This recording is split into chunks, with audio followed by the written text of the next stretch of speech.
Bonjour pasteur. Bonjour, Marcelo.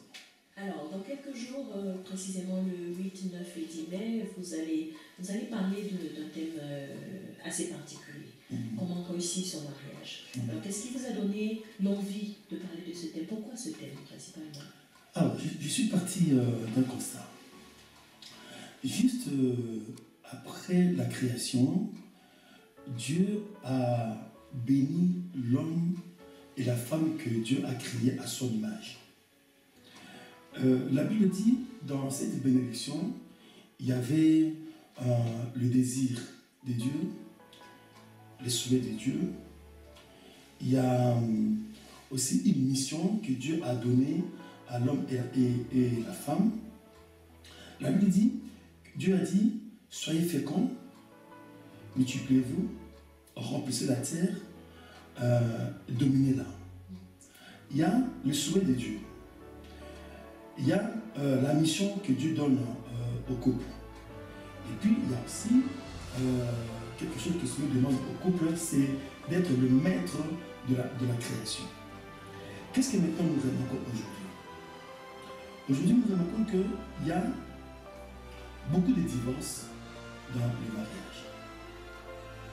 Beaucoup de traumatismes, je vais dire beaucoup de troubles.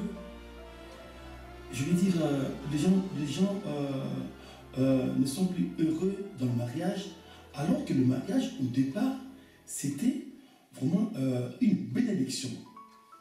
Pourquoi autant de troubles dans le mariage? Tout simplement parce que les gens se sont écartés des principes de Dieu.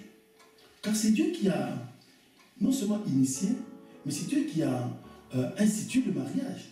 C'est-à-dire, quand on parle de l'institution, Dieu a posé de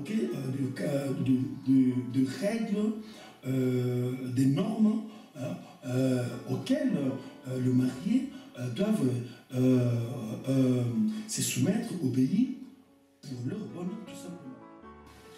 Alors, parce que quand on écoute aujourd'hui le thème dont vous allez nous entretenir, comment réussir son mariage, on a l'impression que ce sont que les mariés qui sont concernés. Est-ce que c'est bien le cas ou il y a d'autres personnes? Non, plutôt je dirais, on a l'impression que ça concerne directement les célibataires. Dans les célibataires, j'entends par là des gens qui n'ont pas encore connu le mariage. Mais les célibataires, c'est aussi des gens qui ont connu le mariage et puis il y a eu un divorce. Divorce parce que ça n'a pas été. Les célibataires, c'est des gens aussi, c'est la catégorie aussi, tu as perdu le conjoint. Alors je m'adressais à ces célibataires-là. Et puis je m'adressais aussi aux mariés. Parce qu'aux mariés, on peut voir les gens qui sont ensemble sur le même toit, alors qu'ils sont ensemble. Il y a un divorce caché. Et donc je voudrais parler aux mariés pour essayer de rénover leur mariage, pour essayer de réhabiliter leur mariage, pour essayer de corriger leur mariage. Voilà. Et tout cela au regard plutôt des principes divins. Est-ce qu'il y a une tranche d'âge qui est visée principalement? Non, justement, il n'y a pas. En tout cas, pour le Seigneur, là je m'adresse maintenant aux célibataires. Pour le Seigneur, il n'y a pas la notion de trop tard. Pour Dieu, ça n'a jamais existé. Alors, à tous ceux qui nous regardent en ce moment, qui vous regardent principalement, qui vous écoutent, à jour J de la Convention, quel message voulez-vous leur transmettre?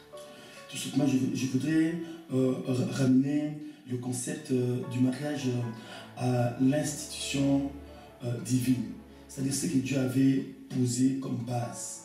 Parce que lorsqu'on s'écarte des principes de Dieu, on s'écarte des règles établies par le Seigneur, on va tout droit au divorce, on va tout droit à la détresse, on va tout droit à la séparation. Et c'est dommage. Le 8, 9 et 10 mai prochains, nous vous donnons les clés de la réussite de votre mariage. Comment réussir son mariage? Le pasteur Kelly et l'église évangélique Vie Nouvelle vous donnent rendez-vous au 80 rue Saint-Antoine à Roubaix. Le vendredi 8 mai à 18 h, le samedi 9 mai à 16 h et le dimanche 10 mai à 15h. Soyez au rendez-vous.